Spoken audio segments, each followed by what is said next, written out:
Welcome to the Fine Print, everybody. I'm Caleb Teske, and I'm back with part 3 of my interview with Burlington hip hop producer Eric McEdward, aka Rico James.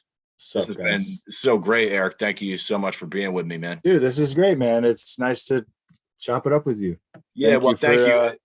Thank you for the platform. You know, not a lot of people are doing this kind of shit within our scene in here. So my 12 viewers will love you. I promise. Dude, that's what's up. My 4 or 5 will be on it. We'll get to maybe 20. We'll be solid. We got to start from somewhere, though. You know. That's right. And, it was Department of Health and you. I mean, yeah, sure. That makes sense. Yeah. So I want us to save the end of this for the Jade Relics, man. Jade Relics, boy. Yeah, that just dropped boy, maybe a month ago. Yeah, boy, get your branding in there. Yep. Jade Relics, dog. You should have put that on. Can you pull that tape back out? We got some stickers. Pull the tape. Can you explain to the kids what a tape is? This is a cassette tape.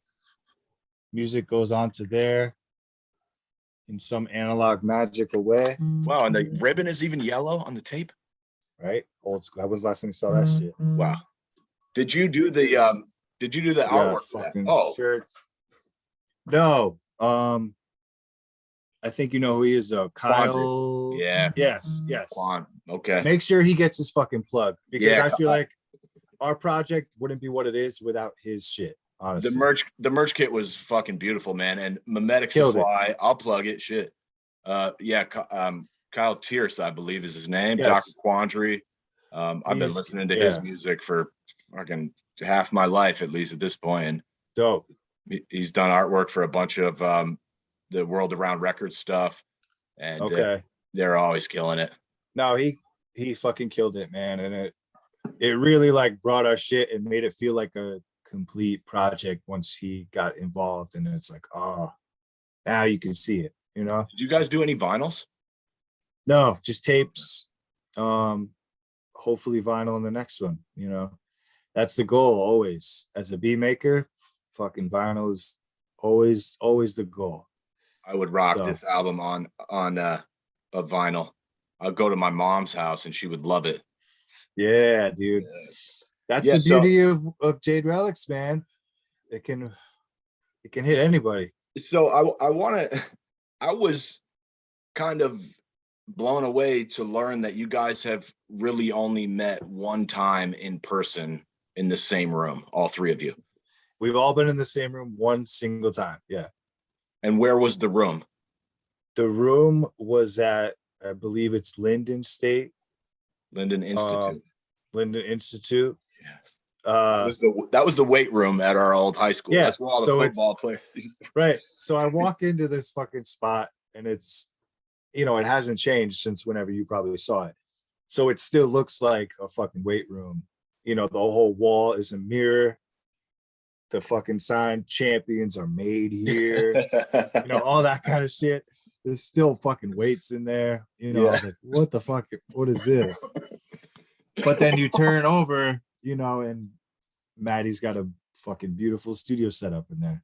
It's crazy. Yeah, it's amazing because I was there maybe 2 months ago and I was just in town and I stopped by and he said, come on by. And I'm in the weight room. I was like, excuse me? Like, okay. And I went in and there he was with all his gear. You know, I had seen his studio down in Bennington before where he was in a fucking castle or the old armory down there.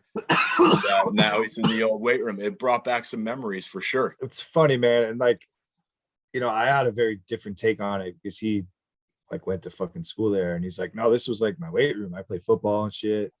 I was like, oh, so you have a very different feeling when you're in here than what I do. You know, he has a little history there, which is funny. He sure does, yeah. Yeah. So how did you guys end up linking? Let's see. I think me and Ryan, IME, connected on a track that never actually came out. But I sent him a beat, he wrote to it. We were waiting on a DJ to do some cuts on it. Never happened, blah, blah, blah. So me and him kind of were in communication as far as music goes. I was, super aware of his shit. Obviously, it's a small scene. You fucking see anybody that pops up, you at least check it out. So I was familiar with his stuff. Before I also knew that he had roots where he came from. He's from Portland, Oregon, and he grew up in that scene. So he's kind of got some West Coast roots and brought it to Vermont. So I started connecting with him a little bit. And I was also aware of Elder Orange's music just through social media, people that I kind of trust sharing his shit. So I'm like, all right, I'll check it out. And I forget how it like became a group, but we started just like making a single, and then we're like, yo, that came out crazy.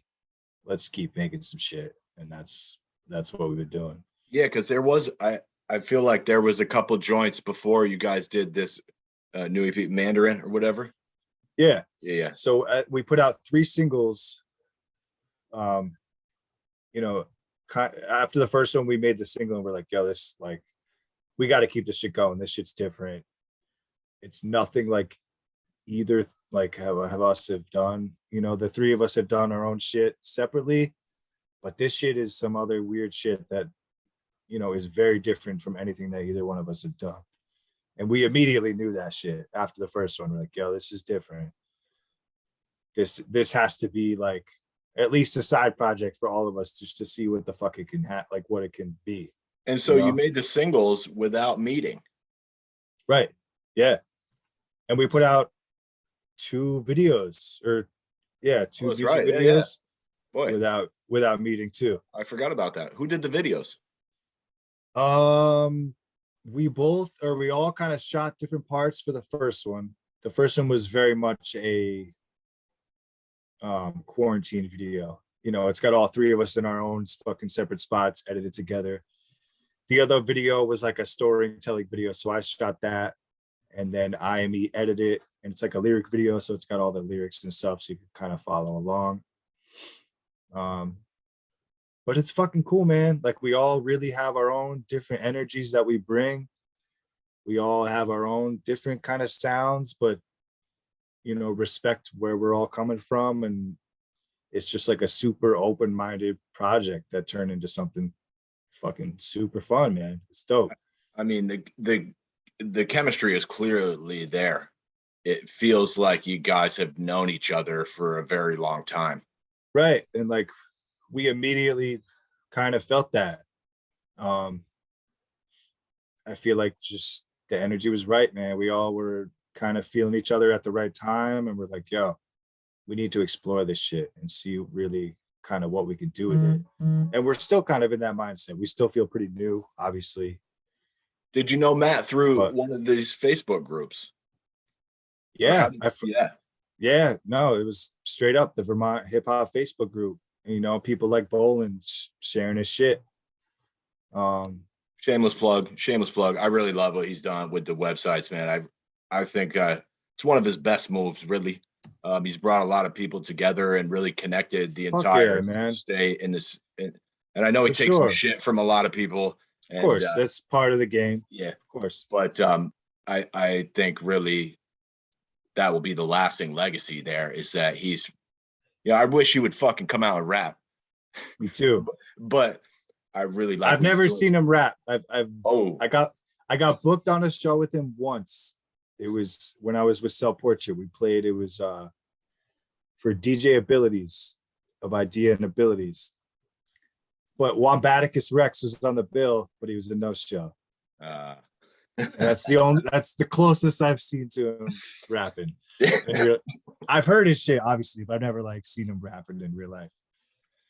I have. He came and played at my frat house when I was in college. We had a big party at the end of the year, and I was in charge of planning the party. So I just booked all my homies from Vermont. Dope. Matt came down. He played. Yeah, it was awesome. Where'd you go to school at? I went to Worcester Polytech in Massachusetts. Oh, nice. Yeah, as a physics nerd. Didn't particularly interest me. But let's not get distracted. This is about the Jade Relics. Relics, baby. This is a shameless promotion for you, because this is an artist spotlight, so I don't have to be impartial here, because I grew up with Matt. I watched Matt play guitar in the band room when we were in 7th and 8th grade. We would, Dude, we that's were in the crazy. band. They would let you out of the cafeteria, so we could go sit in the band room, and I'm watching Matt play "Smoke on the Water," and Shit. you know, and boy, we came up. I was in the jazz band at LI. Our jazz band was fucking outstanding. When I was a Cool. freshman, we were runners up in the national festival at Berkeley and Boston. And then I kind of lost track of Matt when I went to college. And when I came back, he was singing his ass off. I always knew he could play instruments. I came back, that motherfucker could sing. And Oh, that's cool. he was putting it all together, So I had a few years of break there, but I've really got to watch him just go from a kid who was learning how to fucking pick a guitar to what we have now, which is kind of like a dangerous It's the monster. best, dude. Yeah. That's such a cool thing to see from that stage to that stage, because It he's a really fucking is. monster, man. Yeah. He's super talented, and And not only that, but he put that whole studio together, all that gear. He did fundraising. Man. I think he did a big GoFundMe where he actually made a bunch more than he intended. And Oh shit. Okay. and he was doing his music gig down at Bennington, and on a side, just hustling in the fucking armory, That's up in the awesome, tower. bro. Yeah. That's the So shit. And now it's like his thing. Like, I think that's his full-time gig now. it should be. He's got a nice website. He's got the nice business card to match. Like, he's doing it the right way, I think, right now. And he's only gonna just keep taking that shit further and further. Yeah, and I hope he does, because I love watching him. And boy, so I don't want to dick ride Matt too hard, because I'll seem a little too biased. But tell me about Ayame. Is that how you say it? Ayame? IME. IME. Okay. This cat is unusual. He's got a very smooth flow. Yep. A lot of rap now has really just not been doing it for me. You get a lot of these dudes that can't rap at all, really. You got whack beats, dudes who can't rap, and when it comes together, it makes it extra whack. It's pretty hit or miss, man. Yeah. So this guy, what was this old crew from out west? He was in one Sand People. Sand People. That's and what it was. the fuck's the other one? Old Dominion, or Yeah, that sound vaguely. Yeah, I know the Sand People. I listened to some of that, and I was immediately like, all right, this dude can spit it. You know, he's a dude that has been doing it, for a while, and he's worked his way through different circles, different scenes. Now, fucking moving across the country and blah blah blah. You know how relationships go and all that shit. But he keeps you know what I mean? He's one of the dudes that just keeps doing it. No matter where the fuck he's at, he's gonna keep doing it. So how'd you meet that guy? Just through fucking social media shit too, man. Like, seeing his stuff come up. He was making a bunch of music. He put out a vinyl. Yeah, and he's a force, man. Like, he makes beats, he rhymes. Yeah, he's a crazy beat maker too, man. And like, he's on a different wave than what me and Maddie are on a lot of the times too. It sure seems that way. Yeah, man. He's got, like, as far as production, he's into the fucking synth pop shit and like a lot of synth heavy stuff. He's a big LP dude, like. Okay. Yeah, so like, he brings a lot of that cool shit to the table that I don't necessarily have or fuck with. So when you guys go to make a song, how does it start? Do you start with like, I'm gonna lay down a drum loop, or I'm gonna lay down, Matt's gonna sing a vocal, or how does that happen? Word. So most of them were me sending them batches of beats, like, let me know what hits you, kind of thing, and Matt will fucking come up with a crazy melody or a little vocal part, or will feel something and write a verse to it, and then it kind of builds and builds. So most of them, I kind of set at least the basic foundation of what we were going to start at. I think there was one where I sent Matt just drums, and he kind of built it from there. And then there was one, I think it's the Island joint, where IME made the beat, And then I used that beat, chopped it up, and flipped it, and made my version of the same shit. So it switches up halfway through. So his is the first beat, and then mine is the second beat made off of his, just chopped up and fucked it. On Island. Yeah, I think it's Island is the one that does that. Yeah, that was a departure. That's the one that flips, right? Yeah, right. It's really like kind of upbeat and just yeah. Right. So that's I Am Me. That's his production, and then I flipped it, and the second half of the song kind of totally flips. So they've all kind of started in a different way, which is just fucking fun, man. It's so fun. And what Matt's playing some bass lines on there. Matt's throwing bass on him. He's doing vocal harmonies all over the place. Yeah, like it's crazy to make a beat and see it turn into some totally other shit that I never would have took it there. I never would have fucking done that shit with it. Yeah. And that's the magic, I feel like, of what we have, honestly. Like, we all turn it into our own shit, but somehow it's like, fuck yeah, this is how it should have been the whole time. Yeah, it's like you're all bringing your own distinct elements in, but you still have this very cohesive product at the end. Right. And it's, I mean, except for that one track Island, which I actually liked that it stood out, you know, the rest of that is just, you've captured a kind of a mood in there. I don't want to sound like the kids, but that's a whole ass mood right there. For sure. And that's, I feel like the thing, we knew it from the jump. We're like, yo, this is a fucking thing right here. Yeah. I'm excited to see what happens with it, man. Like, we got a couple new ones already cooking. Oh, fuck yeah. You know, I sent them a batch of like 30 beats a week ago. So we're going to just keep it going for sure. 30 beats you made last night. Like, yeah, we'll see what happens, man. How many beats do you think you made in your life? Put a ballpark. But 2020 was my biggest year for sure. I made 240 something beats that year. And you've been at it, what, a decade? Right. I mean, that was a fucking highlight year for sure. But like, I make a few a week at least. Yeah. What do you anticipate working with these guys a lot more in the future? Which ones? Maddie and IME. For sure. Yeah. I'm definitely going to keep pushing it with them. Yeah. I've been working a lot with Man Bites Dog Records. They're out of Virginia. That's what I was supposed to ask you about. Yeah. So we've been, you know, I put a couple of releases out through them, and we got a couple more kind of coming. Yeah, man, I'm open. I like fucking just making shit happen like that. Like, so Maddie's got, I don't know if I'm supposed to say this on camera, but it's part of the fun. The process is the fun, you know?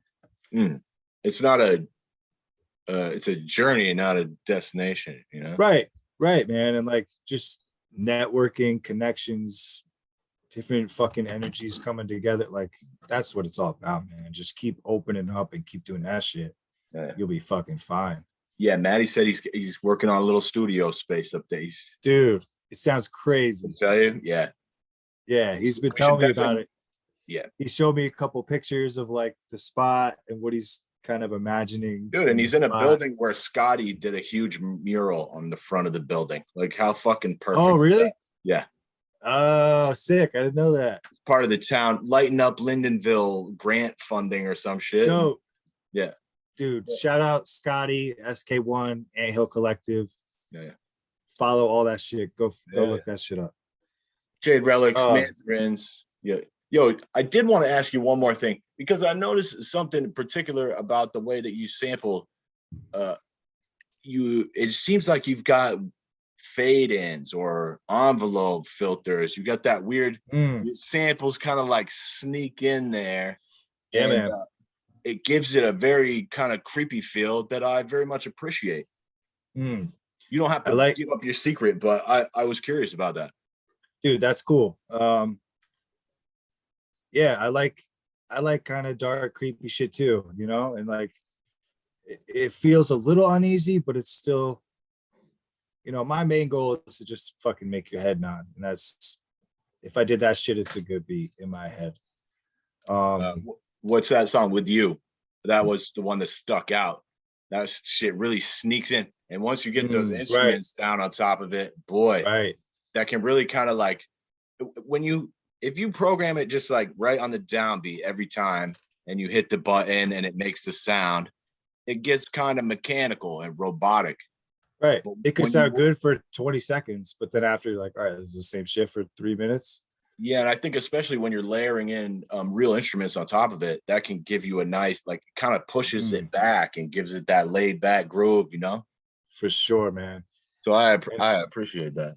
that's cool. And that's, that's just playing with attack and playing with fucking just settings and then Matt coming in with doing some crazy shit on top that takes it somewhere else.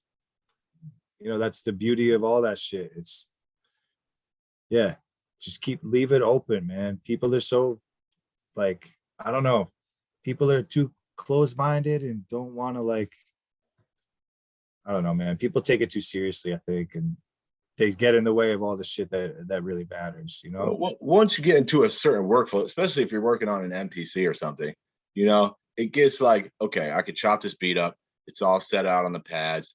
I'm going to arrange it, and you can do all of that stuff. And I feel like a lot of the other functionality of those devices gets overlooked. Right. Yeah, after they find their little workflow or whatever. Yeah, and it's like a lot of those can really add an extra layers to what you're doing, Right. And if you never explore them, you're never gonna take it to the next level.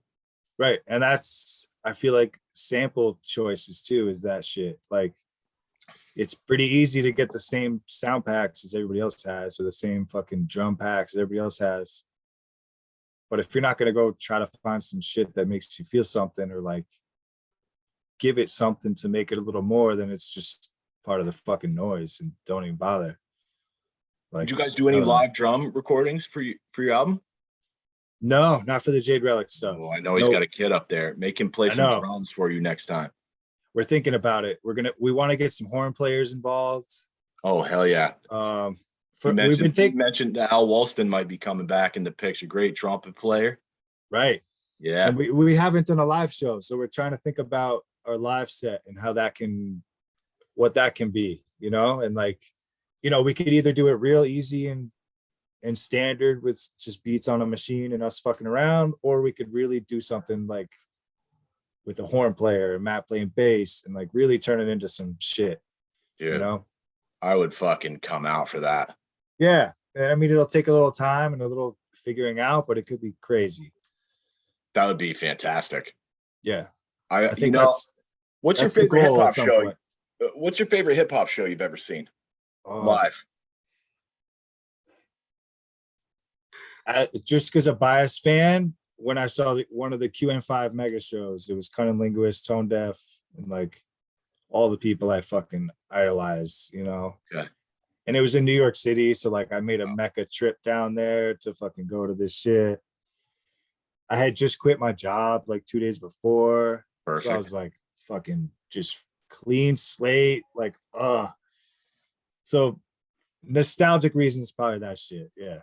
I was just curious. It's like I was picturing seeing you guys live. Like, that would be dope. Tell Maddie to bring in a whole host of sketchy characters and just. I know, man. We were just talking about it. Like, as you scroll and you're seeing festival lineups and shit, and we're like, yeah, we could fucking sneak onto some of these festivals and do some cool absolutely shit. So maybe next year. I'll go on the road with you. Yeah, man. Maybe next year, maybe next summer, we could figure some shit out and like dial it in, man. Hopefully. Yeah. Keep building, man. Listen, I'm gonna wrap here. We're about out of time. Do you have any shameless plugs you want to add in here? For sure. Rico James, Man Bites Dog Records. Hit up soundsofrico.bandcamp.com, manbitesdogrex.bandcamp.com, fucking jaderelics.bandcamp.com. I got stuff coming through Man Bites Dogs. I got a producer record coming. I got an album coming with a dude named Rhinoceros Funk. I got an album with a dude named Impulse that's coming. New PR department is coming. I have an album with The Truth that's coming out of the Aztecs family. I have an album with Jibba the Gent that's coming. I have an album with Said One at a Boom Slang that's coming. You're fucking out of control, dude. There's a lot of shit floating around. At some point, you're gonna hear it and you're gonna see it. You know how shit works. It takes Did you time. miss anything? I just want to make sure you got that all out here. I don't know, man. There might be some other shit. Hopefully I don't forget anything important. That was a lot. But yeah, fucking yeah, hit me up. There's always shit going.